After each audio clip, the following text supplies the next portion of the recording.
قضايا، برنامج حواري مباشر يطرح الأسئلة الضرورية ويكشف عن الحقائق المطلوبة، يستضيف القضية ويحاور بإلحاح وروية. قضايا، أسئلتكم المشروعة وبحثنا الدائم عن الحقيقة، على إذاعة بجد الإلكترونية مع محمد عصام. Chers auditeurs, chères auditrices, nous vous souhaitons la bienvenue dans une édition spécialement en langue française de votre émission hebdomadaire Qadaya sur la radio digitale du Parti de la Justice et du Développement, PJD Radio. Notre invité aujourd'hui est le docteur Mohamed Najib Boulif, ministre délégué chargé du transport. Dans une vie antérieure et probablement postérieure, professeur universitaire de sciences économiques. Docteur Boulif, salam alaikum.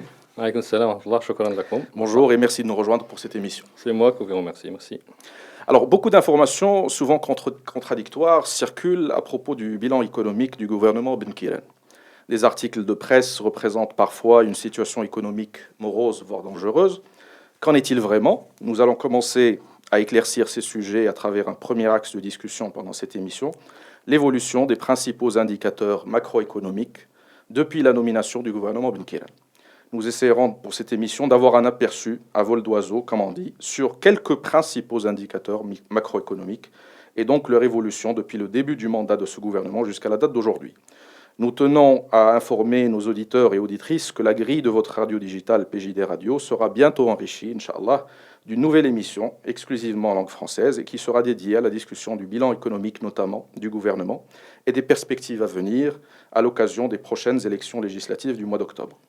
Docteur Boulif, premier axe, nous allons commencer par les indicateurs qui sont les plus commentés d'habitude, les indicateurs de performance fiscale, les déficits jumeaux. Peut-on parler, en ce qui concerne ces déficits, d'un véritable miracle économique? Pour le déficit budgétaire, par exemple, nous sommes passés de 7,2% en 2012 à 3,5% prévu pour cette année 2016, c'est-à-dire presque 4 points de baisse. C'est énorme.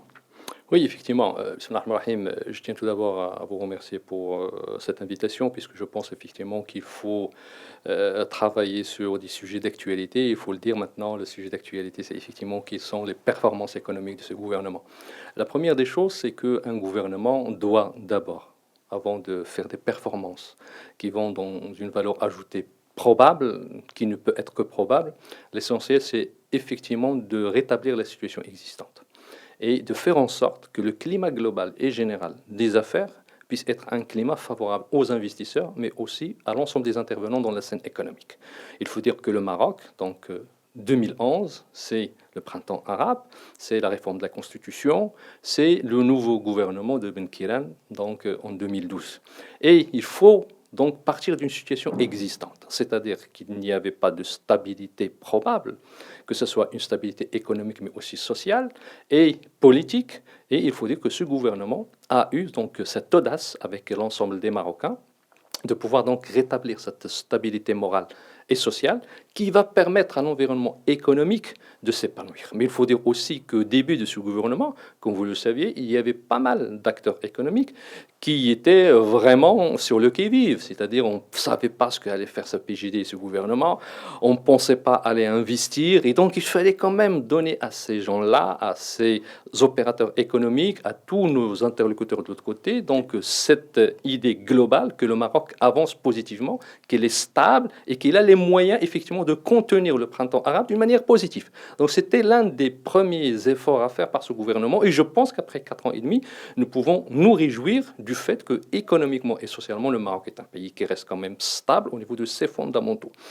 Là, cela pourquoi je le dis, parce qu'effectivement, au niveau du climat des affaires, il faut dire qu'on a avancé en 2012 à 2016, on a gagné plus de 20 points en termes de rang du Maroc, et on est classé, comme vous le savez, 75e au niveau du Doing Business 2016 et parmi la catégorie des pays les mieux classés. C'est une chose qui est importante.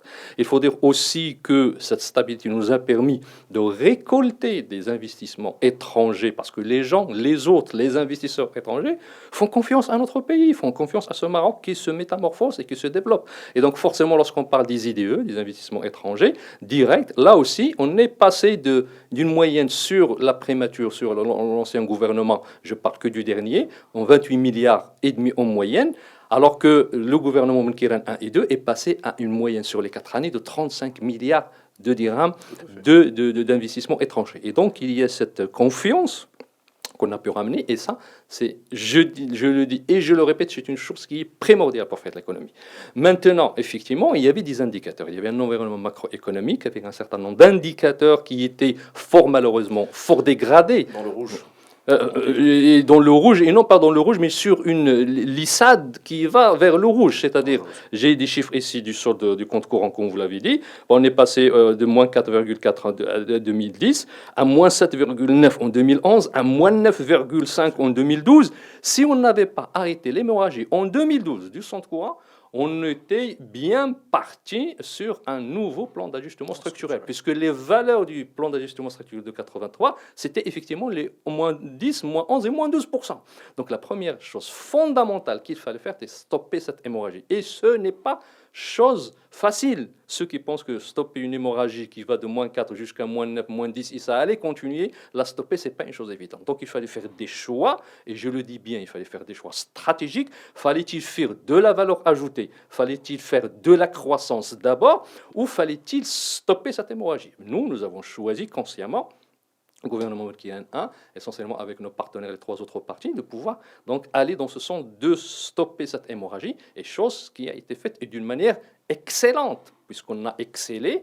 On est même arrivé, on tablait en 2016 sur des valeurs de moins 3, moins 2,8. On va finir l'année avec moins 2%, ce qui est quand même une chose très importante pour notre pays. On parle du déficit budgétaire, docteur. Non, on parle du déficit de la balance des paiements. D'accord, très bien. Donc, de moins 10 à peu près en 2012 à moins 2, alors qu'on tablait sur moins 2,8 et moins 3 à la fin de l'année. Donc, on va faire mieux que ce qu'on avait fait. Donc, cela a entraîné effectivement une amélioration d'un ensemble d'autres agrégats économiques qui sont liés donc à ce compte courant. De la même manière, sur le solde budgétaire, comme vous l'avez dit, il fallait quand même amortir le choc. Là, je ne dis pas qu'on était sur une hémorragie, il fallait amortir le choc. Pourquoi je dis ça? Puisqu'il faut dire qu'en 2007, en 2008 et à peu près en 2009, donc les 2007-2008, on avait quand même un solde budgétaire positif. Les gens qui nous disent « vous êtes quand même sur des moins 3, moins 4 », on leur dit qu'il y a 7-8 ans, on était sur un solde budgétaire positif. Où est-ce qu'il est parti ce solde? Un excédent. Un excédent, donc 2007-2008. 2009-10, le solde va s'amenuiser et on est arrivé en 2012 avec moins 6,8, moins 7%. Tout à fait. Et là, effectivement, on a essayé de ramener ce chiffre à moins 4 en moyenne.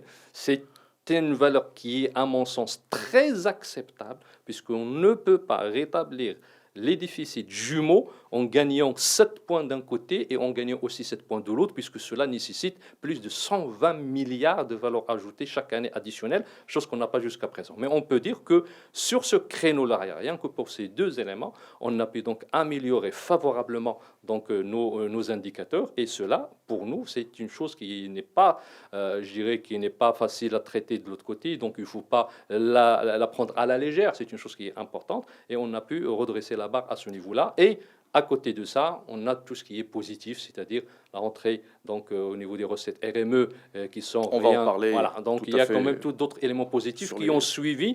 Et là, c'est toute la philosophie des équilibres macro qui a été reproduite d'une manière positive par le gouvernement actuel. Très bien. Est-ce qu'on peut dire que pour cette année 2016, Monsieur le Ministre, que l'objectif de 3,5% pour le déficit budgétaire sera atteint ou oui, même... je pense qu'effectivement, on est sur la bonne lancée. Bon, on aurait aimé, comme vous le savez, on a aimé qu'il y ait une année agricole superbe, mais comme vous le savez, il y a quand même des indicateurs exogènes et d'autres qui sont endogènes.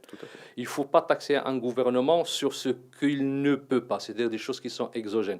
Moi, je peux bien vous dire que j'avais une croissance donc, européenne qui était, il y a 5-6 ans, qui était très florissante. Et cela entraînait une demande vers nos biens qui était très positive. Cette demande, on ne l'a plus. Voilà, cette demande, on ne l'a plus.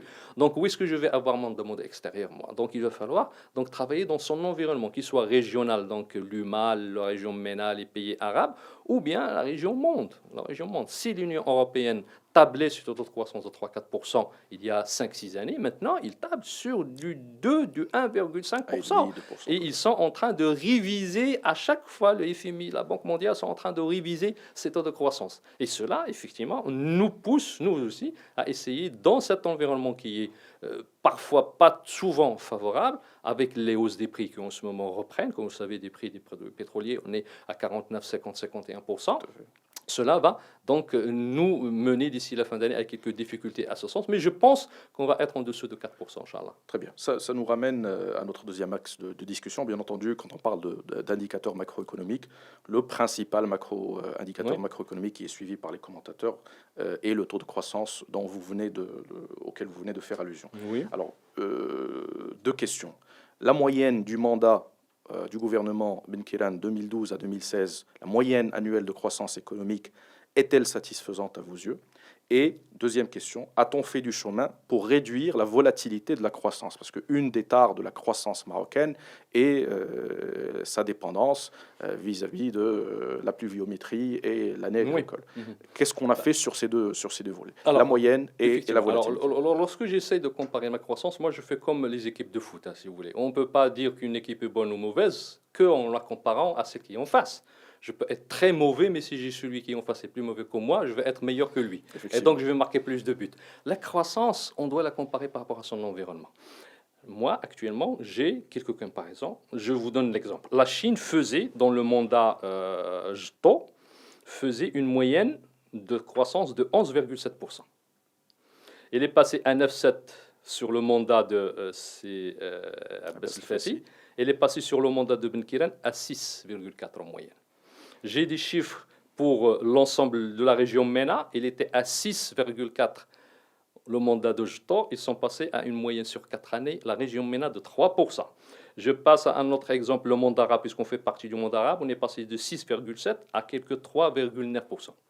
C'est-à-dire la tendance, je dis bien la tendance, moyenne de l'ensemble du monde, et surtout les pays qui nous font de la concurrence, c'est une tendance de la division, je dis bien la division par deux, des taux de croissance qu'il y avait en 2003-2007 comparé à celle de 2012-2016. Pendant les deux gouvernements précédents. Dans les deux gouvernements, puisque je suis en train de comparer. Ceux qui voudraient nous comparer par rapport à ce qui se faisait avant, il faut faire une comparaison globale et d'une manière très objective et très positive. Donc, il y a une division de la croissance. Le monde, c'est la tendance mondiale, une division par deux. Le gouvernement Ben Kiran, c'est Abbas El-Fassi, il a fait du 4,8, Sijto, il a fait du 4,9.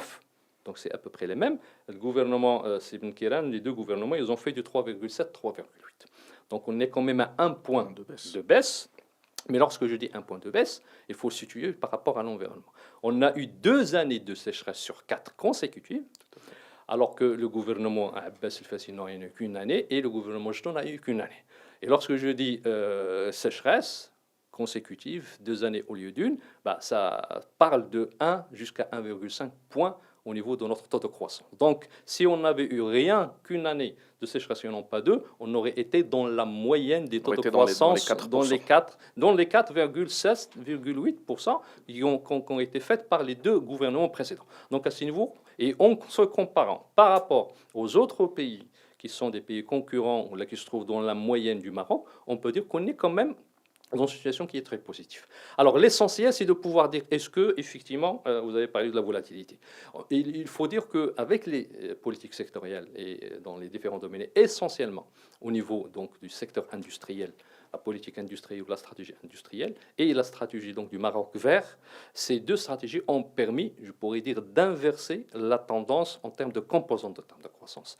Actuellement, on a un système marocain qui se tertiarise de plus en plus et qui s'industrialise de plus en plus avec une valeur ajoutée agricole qui diminue et qui se transforme, c'est-à-dire en allant des produits céréaliers essentiellement vers des produits à grande valeur ajoutée et qui ont permis donc au Maroc de voir sa valeur ajoutée. Quoique au niveau des céréales, on est passé de 107, 105 l'année dernière à cette année à une trentaine de millions de quintaux, cela n'a pas diminué de temps la valeur ajoutée agricole, qui n'a baissé que de quelques moins 9% au lieu de moins 35% au niveau de la valeur ajoutée céréalière. Cela veut dire qu'effectivement, on est de plus en plus indépendant C'est-à-dire que notre dépendance au niveau de la pluviométrie n'est plus ce qu'elle était il y a une vingtaine ou il y a même une dizaine d'années. Et cela, c'est un élément positif puisque on a repris cette indépendance d'une manière positive, on l'a retransformée vers le secteur tertiaire, mais aussi vers le secteur industriel. Ce secteur industriel, comme vous le savez, il a une valeur ajoutée de plus en plus. Il y a gagné en termes de points sur le mandat Ben Kiran et le mandat d'avant. On a gagné 3 points en termes de valeur ajoutée,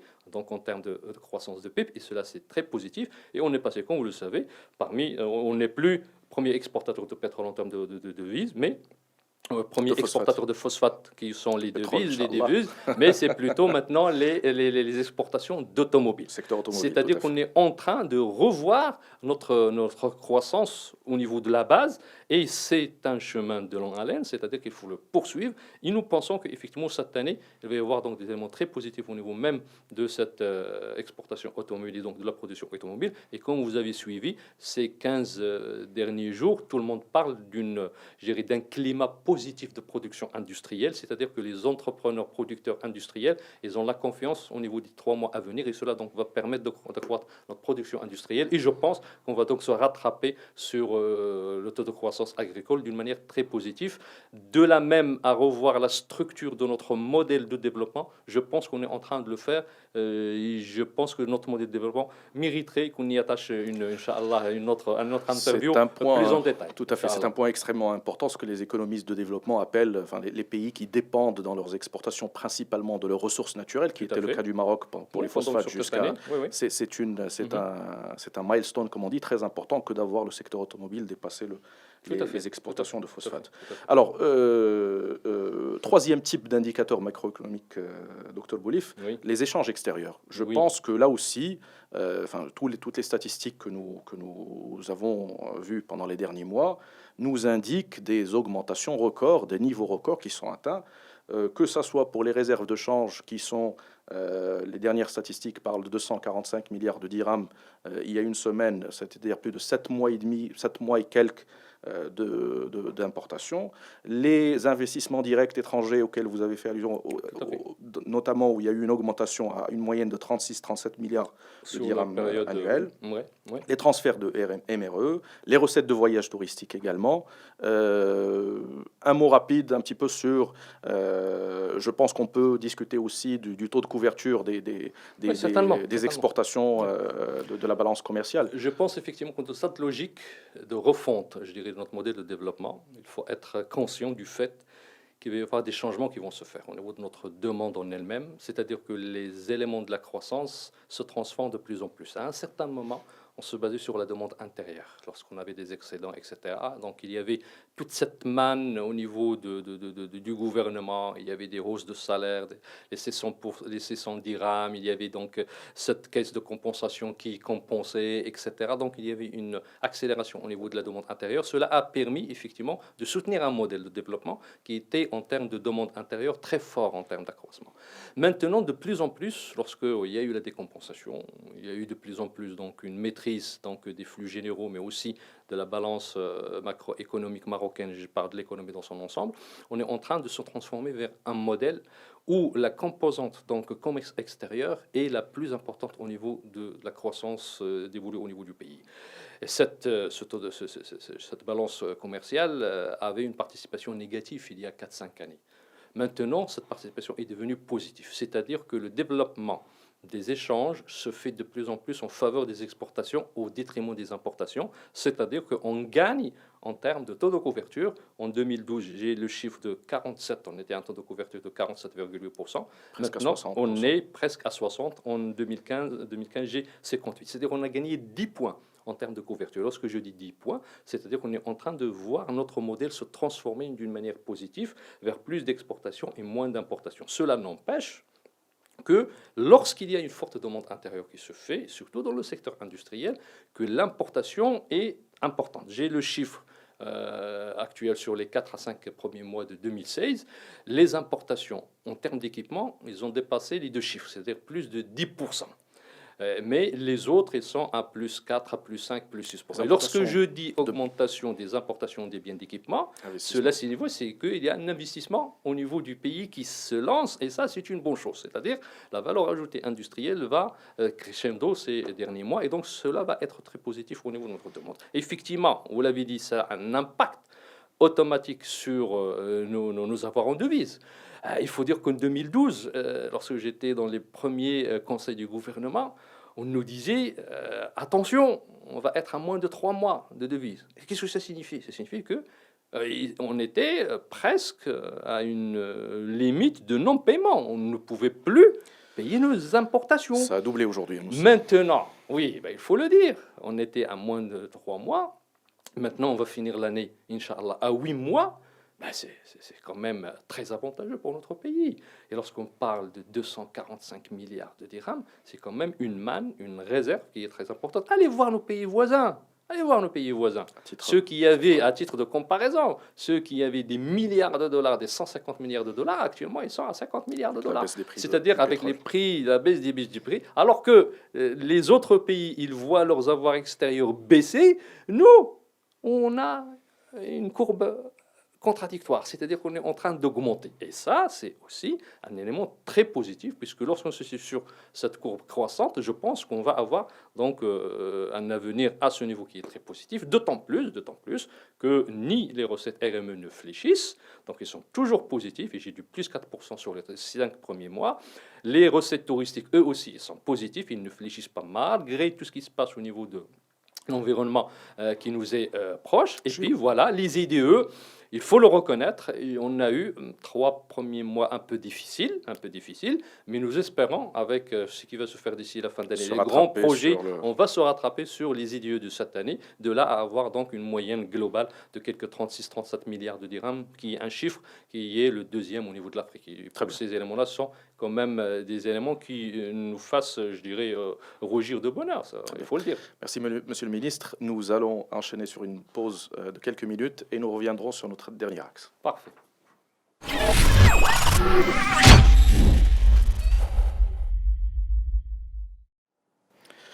Chers auditeurs, chères auditrices, nous sommes donc de retour avec notre invité, le docteur Mohamed Najib Boulif, ministre délégué chargé du transport. Alors, dans les quelques 6 ou 7 minutes qui nous restent, monsieur le ministre, il y a certainement d'autres indicateurs macroéconomiques sur lesquels on peut échanger, mais il y a eu dernièrement beaucoup de disons, de littérature, de presse, de commentaires sur la situation, l'évolution des crédits bancaires. On parle d'une certaine décélération des crédits. Alors on parle de plusieurs causes éventuellement, la crise dans laquelle sévit le secteur immobilier, le remboursement qui a été effectué par le gouvernement des arriérés pour les sociétés d'hydrocarbures, entre autres. Première question, est-ce que cette décélération des crédits bancaires est-elle un signe inquiétant ? Et deuxième question, quelles en sont les causes et qu'est-ce qu'a fait le gouvernement ou qu'est-ce que peut faire le gouvernement pour améliorer cette situation? Effectivement, il faut dire que cette question des crédits bancaires, je dis le système bancaire dans sa globalité, mais aussi le système financier, c'est quand même quelque chose de très complexe. Dans ce système financier, mais aussi le système bancaire, le gouvernement, je dirais, n'est qu'une partie neutre, c'est-à-dire qu'il ne peut pas être l'acteur principal. Ce n'est pas le joueur en lui-même, c'est un arbitre. Et donc souvent, si un match est mal joué, il ne faut pas mettre le résultat sur le dos de l'arbitre. Il ne faut pas blâmer l'arbitre. Ben oui, il ne faut pas blâmer l'arbitre. Sur ce secteur bancaire et secteur qui est vraiment plus global, qui est le secteur financier, il faut voir les différents intrants et les différentes composantes, mais aussi les différents acteurs. Il faut dire qu'à un certain moment, sur, je dirais, la décennie 2000, il y a eu une forte contribution du secteur financier à la croissance. On parle d'une valeur ajoutée de ce secteur qui était aux alentours de 9,5%. Sur la deuxième décennie, depuis 2009, je dis bien, il y a quand même une certaine décélération. On est en train de parler d'une valeur ajoutée de ce secteur qui est de l'ordre de 4,9 à 5% en moyenne. Lorsque j'ai un encours de crédit, par exemple, au 4e trimestre 2008, qui est de plus 25%, moi, je dois être alerté. Si je fais une croissance de 5% en moyenne de l'économie nationale, si je fais une croissance de 6% en moyenne, je ne peux pas avoir un encours de crédit une année de plus 25%, l'année d'après plus 22%, sans m'alerter sur les causes de ces hausses qui étaient des grandes hausses comparées à l'économie. Donc il fallait être alerté non pas en 2015 ou en 2016, 5 fois le taux de l'économie. 5 fois le taux de croissance de l'économie. Et ça, c'est une question fondamentale pour ceux qui font la politique monétaire au Maroc. Comment est-ce que je peux tolérer des taux de crédit, des taux de croissance de plus 25, plus 22% en 2 années sans se poser les vraies questions? Pourquoi ça embellit? Et donc maintenant, on ne va pas venir nous dire que cette embellie n'existe plus et que effectivement, lorsqu'on est à plus 3, plus 4%, on est mauvais. On a un taux de croissance nationale de l'économie qui est de l'ordre de 3-4% en moyenne. Avoir un taux de crédit de plus 3, plus 4, plus 5 et même double de 5-6%, c'est totalement acceptable. Donc il fallait se poser des questions. Pourquoi il y a 5-6 années, on était à assez haut niveau? Et c'est de là où vient le mal. Puisque moi, si j'ai déjà pris les crédits nécessaires en 2008, en 2009, c'est déjà, en tant qu'entreprise ou même en tant qu'individu, j'ai fait un emprunt sur le moyen terme ou sur le long terme, sur 20 ans, j'ai déjà épuisé ma réserve. Pourquoi voulez-vous que je fasse la même chose en 2016 ou en 2015? Puisque lorsqu'il y avait cette embellie, tout le monde voulait des crédits, il y avait l'immobilier, il y avait les grands plans structurants, il y avait les grandes stratégies nationales, je le reconnais, cela a entraîné ces grandes masses, mais maintenant, il faut dire que le système se stabilise. Mais aussi, parce que, vous l'avez dit, tout ce qui est remboursement des arriérés, et moi je peux vous dire, c'est peut-être une anecdote, la décompensation, effectivement, a réduit les besoins du financement du Trésor, et cela a été regrettable pour les banques, puisque les banques, ils allaient se financer près de notre Trésor, avec des bons de Trésor qui étaient quasiment donc sécurisés, ça leur causait aucun problème. Maintenant qu'il y a eu la décompensation, on a une liquidité sur le marché, le besoin du Trésor ont diminué, ils étaient à des besoins de 60 et 70 milliards en moyenne. Il y a 5-6 ans, maintenant, on est à 12-13 de besoins. Donc, les banques qui prenaient des bons de trésor, maintenant, ils n'ont plus. Donc, ces banques-là, je dirais, ils auraient pu être contre la décompensation puisque ça ne leur donne plus le moyen d'aller de l'avant et de faire un peu les crédits. Et donc, forcément, il y a ce côté-là qui est le remboursement des arriérés. Et puis aussi, il y avait, je dirais, il faut quand même au niveau du crédit distinguer ce qui est crédit à l'économie, crédit, alors comment ils appellent, les crédits débiteurs ou de trésorerie, les crédits à la consommation et les crédits à l'équipement. Alors, ils Crédit à l'habitat. je parle de la nature. On peut dire que ça, c'est un crédit à l'économie, puisque on finance une activité économique. Mais les différents types de crédits, ils sont quatre grands types, et ces grands types diffèrent au niveau de leur taux de croissance. C'est-à-dire qu'ils ne sont pas sur le même niveau de baisse. Maintenant, par exemple, le taux les crédits à l'équipement, ils se sont maintenus à 3-4%, donc c'est quelque chose qui reste quand même acceptable vu le taux de croissance. Les autres, au niveau de la trésorerie, oui, là, il y a eu une baisse, et donc forcément, il faut décortiquer. Je pense que le mieux, c'est aller en fonction de ces crédits pour voir là où le bas baisse. C'est vrai, il y a quand même des créneaux où il faut agir vite, et puis on a d'autres où je dis que c'est totalement naturel. Et puis je peux vous garantir que l'un des éléments, c'est que les gens sont dans un attentisme, que ce soit au niveau des banques participatives, il faut le dire, les gens attendent des banques participatives. Alors, plusieurs projets qui voulaient se lancer en 2015 et en 2016, ils ont dit, voilà, on va attendre quand même les banques participatives. Que ce soit pour les particuliers ou pour les entreprises. Bien sûr, je peux vous le garantir. Et j'ai des exemples personnels, mais aussi d'entreprises qui sont... Moi, j'ai une fille qui est dentiste chirurgien, et ça fait 1 an et demi qu'il me dit, moi, je ne peux pas ouvrir, j'attends encore les banques participatives. Pour équiper son cabinet. Pour équiper, c'est 2-3 millions de dirhams. Ça, c'est un exemple. Je vous donne un exemple. Donc, il n'a pas pu aller vers la banque traditionnelle actuelle, puisqu'il attend la finance participative. Très bien. Et forcément, ça, c'est un exemple qui m'est très proche, et donc je peux vous dire que plusieurs demandes se font dans ce sens-là. Très bien. Monsieur le ministre, je vous remercie. C'est moi qui vous remercie. Je pense que nous avons juste eu le temps de parcourir effleuré, on a juste très rapidement ces sujets. Comme précisé au début de l'émission, nous aurons l'occasion, Inch'Allah, avec entre autres avec grand plaisir, de refaire des émissions dédiées sur chacun de ces sujets et passer le temps nécessaire. Chers auditeurs, chères auditrices. Je souhaite bon courage et bonne fin de Ramadan et Eid Mubarak Saïd, Merci à vous Inch'Allah. aussi, Alina Malik, merci. À la prochaine émission et à la prochaine, Inch'Allah. Salam alaikum. Salam.